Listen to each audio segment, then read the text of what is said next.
역대하 14장 1절로 15절까지 말씀 함께 봉독합니다. 아비야가 그의 조상들과 함께 누움에 다윗성에 장사되고 그의 아들 아사가 대신하여 왕이 되니라. 그의 시대에 그의 땅이 10년 동안 평안하니라. 아사가 그의 하나님 여호와 보시기에 선과 정의를 행하여 이방 제단과 산당을 없애고 주상을 깨뜨리며 아세라상을 짓고 유다 사람에게 명하여 그 조상들의 하나님 여호와를 찾게 하며 그의 율법과 명령을 행하게 하고 또 유다 모든 성읍에서 산당과 태양상을 없애매 나라가 그 앞에서 평안함을 누리니라. 여호와께서 아사에게 평안을 주셨으므로 그 땅이 평안하여 여러 해 싸움이 없은지라. 그가 견고한 성읍들을 유다에 건축하니라. 아사가 일찍이 유다 사람에게 이르되 우리가 우리의 하나님 여호와를 찾았으므로 이 땅이 아직 우리 앞에 있나니 우리가 이 성읍들을 건축하고 그 주위의 성곽과 망대와 문과 빗장을 만들자. 우리가 주를 찾았으므로 주께서 우리 사방에 평안을 주셨느니라 하고 이에 그들이 성읍을 형통하게 건축하였더라. 아사의 군대는 유다 중에서 큰 방패와 창을 잡는 자가 30만 명이요 베냐민 중에서 작은 방패를 잡으며 활을 당기는 자가 28만 명이라. 그들은 다 큰 용사였더라.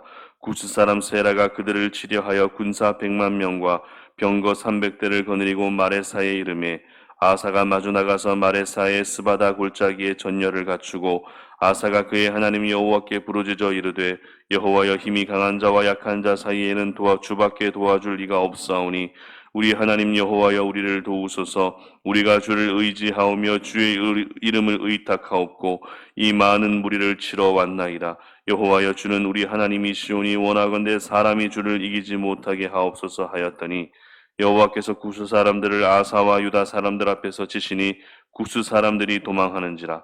아사와 그와 함께한 백성이 구스 사람들을 추격하여 그랄까지 이르매 이에 구스 사람들이 엎드러지고 살아남은 자가 없었으니 이는 여호와 앞에서와 그의 군대 앞에서 패망하였음이라. 노략한 물건이 매우 많았더라. 여호와께서 그랄 사면 모든 성읍 백성을 두렵게 하시니 무리가 그의 모든 성읍을 치고 그 가운데 있는 많은 물건을 노략하고 또 짐승 지키는 천막을 치고 양과 낙타를 많이 이끌고 예루살렘으로 돌아왔더라. 아멘. 평안의 때를 사는 지혜라는 제목으로 말씀 전합니다. 지금 한참 프로야구가 진행되고 있는데요. 지금은 코로나19로 인해서 관중 입장에 많은 제한을 받고 있지만 프로야구는 명실상부한 우리나라 최고의 인기 스포츠입니다. 그런데 지금 진행되고 있는 야구 시즌을 가리켜서 정규리그가 진행되고 있다 이렇게 이야기합니다. 그렇다면 이 정규리그가 끝나게 되면은 또 어떤 리그가 있을까요? 바로 스토브리그라고 하는 것이 있습니다. 스토브리그는 쉽게 말씀드리면 경기가 진행되지 않는 겨울 시즌 동안 훈련을 통해서 다음 시즌을 준비하는 그런 기간을 스토브리그라고 이야기를 합니다. 그러면 선수들 입장에서 이 스토브리그를 보내는 그 심정은 또 어떨까요? 아무래도 다음 시즌을 준비해야 되는 그런 시간이다 보니 올해 경기를 치르면서 내가 미흡했던 부분들을 보완하는 그런 시간이 될 수도 있습니다. 그래서 자신의 실력을 한층 더 업그레이드 시키기 위해서 많은 준비를 하게 되는 것이죠. 그러다 보면 자연스럽게 이 부담감이 생길 수 있습니다. 내년엔 내가 더 잘해야지, 내년을 위해서 내가 더 잘 준비해야지라는 그런 부담감을 느끼면서 이 스토브리그를 보내게 되는데, 그리고 이 스토브리그에서 느끼게 되는 이 부담감과 긴장감은 정규리그에서 느끼게 되는 긴장감과는 또 다른 그런 긴장감이 되는 것입니다. 그리고 이 긴장감과 함께 선수들에게는 꿀맛 같은 휴식의 시간이 찾아오는 것이 바로 이 스토브리그입니다. 그래서 그동안에 함께 시간을 보내지 못했던 가족들과 여행을 간다거나 또 이런 쉼의 시간을 갖기도 합니다. 그래서 이 스토브리그는 정규리그에 펼쳐지는 치열한 순위 싸움과는 또 다른 그런 평화로운 시간을 보낼 수 있는 그런 기간이라 할 수 있습니다. 그러나 조금 전에 말씀을 드린 것처럼 평화로운 시기라고 해서 결코 그 평안에 취해 있으면 선수들은 어떻게 됩니까? 그 다음 시즌에 예상하지 못한 어려움을 겪을 수 있는 것입니다. 그래서 이 스토브 리그 기간을 어떻게 보내느냐에 따라서 다음 시즌의 모든 성적이 결정된다 해도 틀리지 않는 것이죠.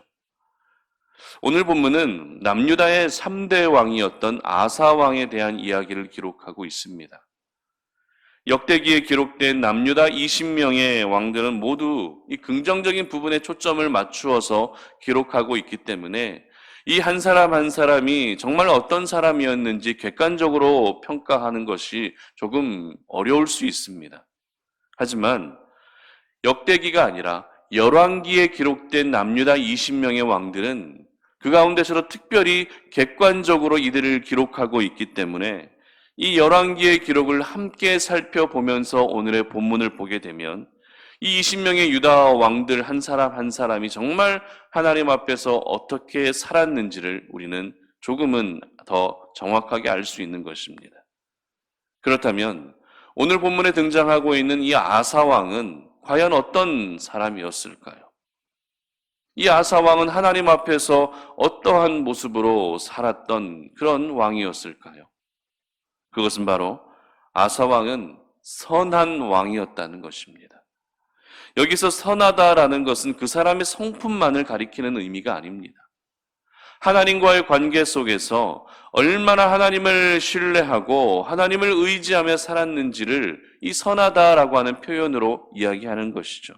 그렇기 때문에 아사 왕은 하나님 앞에서 늘 믿음으로 살기 위해 하나님을 의지하며 살기 위해 그렇게 힘썼던 왕 중에 한 명이었다라는 것입니다. 그러면 또 이렇게 하나님 앞에서 선하게 살았던 아사 왕에게 하나님께서 허락하신 은혜는 또 어떤 은혜였을까요? 그것은 바로 평안의 은혜였습니다. 오늘 6절 상반절인데요. 6절 상반절 함께 보겠습니다. 여호와께서 아사에게 평안을 주셨으므로 그 땅이 평안하여 여러 해 싸움이 없은지라. 아멘. 오늘 본문에서만 이 아사 왕을 소개할 때 평안이라는 단어를 5번이나 거듭 반복해서 사용하고 있습니다.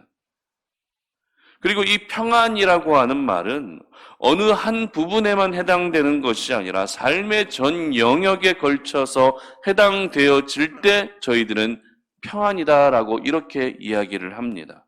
무슨 말입니까?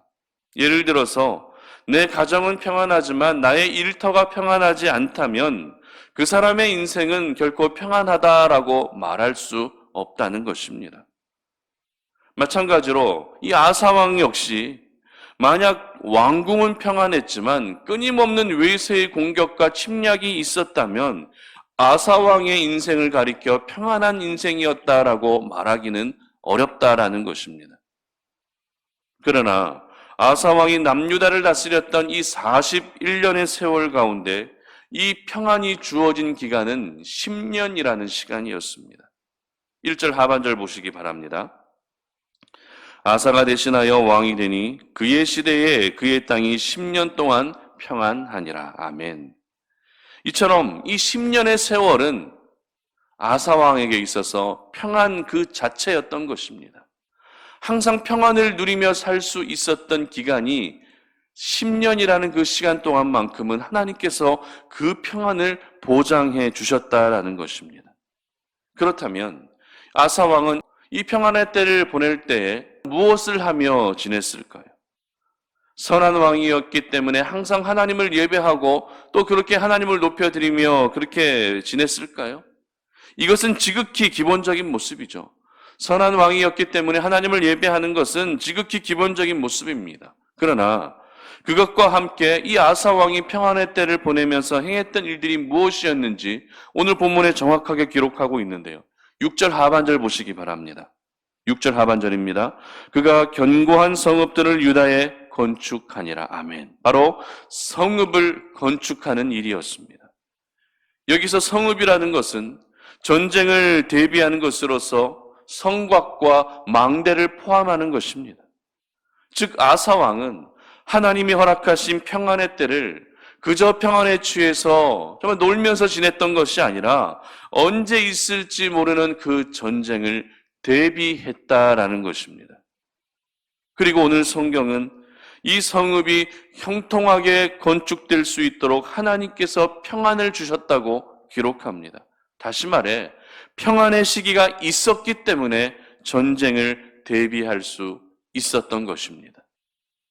그리고 이어지는 본문을 통해 알게 되는 것은 구스 사람 세라가 100만 대군을 이끌고 남유다를 공격하지만 아사의 준비와 또 하나님을 의지하는 그 기도를 통해 100만 대군이 어떻게 됩니까? 완전히 진멸되었다는 것을 저희들은 보게 된다는 것입니다. 저희들은 이 전쟁에서 결정적인 승리의 요인은 바로 하나님의 일하심이지만 하나님은 아무에게나 일하시는 분이 아니시고 평안의 시기를 보내면서도 전쟁의 준비를 잘했던 사람과 함께 하신다는 중요한 사실을 깨닫게 됩니다. 오늘 본문을 통해 저희들은 여러 가지 교훈들을 깨달을 수 있지만 여러분 이 한 가지만큼은 절대 잊지 않으셨으면 좋겠습니다. 그것이 무엇입니까? 하나님이 허락하신 평안의 때를 지혜롭게 살고 지혜롭게 보낼 수 있어야 한다는 것입니다. 사람들은 자기 인생 가운데 특별한 어려움들이 없게 되면, 특별한 어려움 없이 평안의 시기를 보내게 되면 대부분 그 평안에 안주하게 됩니다. 그 평안에 취해 있을 때가 많습니다. 그러나 우리의 인생은 주님 곁으로 가는 그 순간까지 항상 영적 전쟁이 기다리고 있다는 것이죠. 이와 같은 영적 전쟁에서 승리할 수 있는 비결이 무엇입니까? 그 전쟁을 얼마나 잘 준비하느냐입니다. 그런데 생각해 보시기 바랍니다. 전쟁을 준비할 수 있는 때가 언제입니까? 전쟁 중에 그 전쟁을 준비할 수 있을까요? 그렇지 않습니다. 전쟁이라는 것은 전쟁이 일어났을 때 준비하는 것이 아니라 전쟁이 있기 전에 준비해야 한다는 것입니다. 여러분, 전쟁이 있기 전이라는 것은 평안의 때를 의미하는 것이죠. 특별한 어려움이 없는 그때를 일컫는 말입니다. 그러므로 우리 하나님께서 나에게 지금 특별한 어려움이 없는 평안의 때를 보내게 하셨다면 그 평안을 마음껏 누리고 그 평안을 마음껏 즐겨라 라고 하는 그런 이유도 목적도 있지만 언제 있을지 모르는 내 인생의 영적 전쟁, 언제 찾아올지 모르는 내 인생의 여러 어려움들을 준비하는 시간이 되라고 이 평안을 허락해 주시는 것입니다. 그렇다면 평안의 때를 보내면서 이 어려움에 대한 준비를 하되 구체적으로 저희들은 어떤 준비를 해야 되는 것일까요? 오늘 아사왕은 성전 건축하는 일을 했습니다. 그러나 이 아사왕의 진가는요, 전쟁이 시작되었을 때 그때 비로소 발휘가 됩니다. 그 진가가 무엇입니까? 바로 기도였습니다. 오늘 본문 11절 말씀인데요. 조금 길지만 함께 읽어보겠습니다. 아사가 그의 하나님 여호와께 부르짖어 이르되 여호와여, 힘이 강한 자와 약한 자 사이에는 주밖에 도와줄 리가 없사오니 우리 하나님 여호와여, 우리를 도우소서. 우리가 주를 의지하오며 주의 이름을 의탁하옵고 이 많은 무리를 치러 왔나이다. 여호와여, 주는 우리 하나님이시오니 원하건대 사람이 주를 이기지 못하게 하옵소서 하였더니. 아멘. 만약 아사왕이 자신이 건축했던 그 성읍을 의지했다면 하나님께 기도하지 않았을 것입니다. 우리에게는 견고한 성곽이 있다. 우리에게는 높은 망대가 있기 때문에 어떤 나라가 쳐들어와도 나는 겁낼 것이 없다. 우리는 반드시 이길 것이다 라고 하는 그렇게 성읍만을 의지하고 있었다면 결코 하나님께 기도하지 않았을 것입니다. 그러나 아사는 성읍을 건축했어도 구스의 100만 대군이 쳐들어오는 것을 보며 하나님께 기도했다는 것입니다. 성읍을 건축하는 일은 물리적인 준비였지만 그 물리적인 준비와 함께 영적인 준비를 바로 했기 때문에, 기도를 쌓아왔기 때문에 급박한 상황에서도 늘 하던 대로 주님 앞에 기도하며 하나님께 도움을 요청할 수 있었던 것입니다. 다시 말해 아사왕은 이 10년이라는 평안의 때를 보내며 성읍을 건축함과 동시에 항상 기도로 모든 일들을 준비하고 있었던 것입니다. 그러므로 우리가 평안의 때를 보내면서 가장 구체적이고 가장 영적이고 가장 실제적인 준비는 바로 기도를 쌓는 일인 줄 믿으시기를 바랍니다. 하나님이 일하시는 근거는 언제나 기도였습니다. 기도의 사람을 통해 일하셨고 기도가 있는 곳에, 기도가 쌓여 있는 곳에 하나님은 일하셨습니다. 그러므로 우리가 오늘도 평안의 때를 살고 있다면 그 평안의 때를 사는 지혜는 바로 기도하는 것인 줄 믿으시기를 바랍니다. 여러분, 이 평안의 때에 기도를 쌓아 놓으시면 그 기도가 나에게 찾아오는 그 적군을 막아내는 성곽의 기능을 하는 것입니다. 기도가 쌓아지면 쌓아질수록 언제 찾아올지 모르는 그 어둠의 세력들을 우리가 감시할 수 있는 높은 망대와 같은 기능을 하게 되는 것입니다. 기도는 내가 급할 때만 하는 것이 아니죠. 기도는 내가 필요할 때만 하는 것이 아닙니다. 가장 평안한 그 시기에도 해야 되는 것이 바로 기도인 것입니다. 바라기는 우리 송탄오륜의 모든 가족들이 평안의 때를 보내는 삶이 기도하는 삶인 줄 기억하셔서 오늘 하루도 여러분 더 많은 기도를 쌓아갈 수 있기를 바랍니다. 이 기도가 정말 중요한 순간에 여러분을 살리는 기도가 될 것입니다. 여러분이 쌓아놓으신 그 기도가 정말 중요한 순간에 나의 가정과 일터를 살리는 그런 기도가 될 것입니다. 여러분의 기도로 말미암아 오늘도 저와 여러분을 살리시는 하나님의 큰 은혜를 경험하시는 우리 송탄오륜의 모든 가족들 되시기를 주님의 이름으로 축복합니다. 함께 기도하겠습니다. 하나님 아버지 감사합니다. 오늘 이 아침에 우리가 주님 앞에 나와 새벽 제단을 쌓으며 하나님이 들려주신 그 생명의 말씀을 붙들고 기도의 자리로 나아갑니다. 아버지 하나님, 오늘 아사가 그 평안의 때를 보낼 때 단순히 성읍만을 건축했던 것이 아니라 기도를 쌓아왔고, 그렇게 기도를 쌓아왔던 아사의 인생 가운데 구스 사람이 쳐들어왔을 때 하나님 아버지 앞에 바로 기도하며 부르짖어 주님의 도우심을 구하며 나아갔던 모습을 우리가 오늘 보게 됩니다. 하나님, 오늘 우리가 평안의 시기를 보내고 있다면 그 평안의 시기를 보내는 가장 지혜로운 삶은 바로 기도하는 삶인 줄 기억하게 하여 주시옵소서.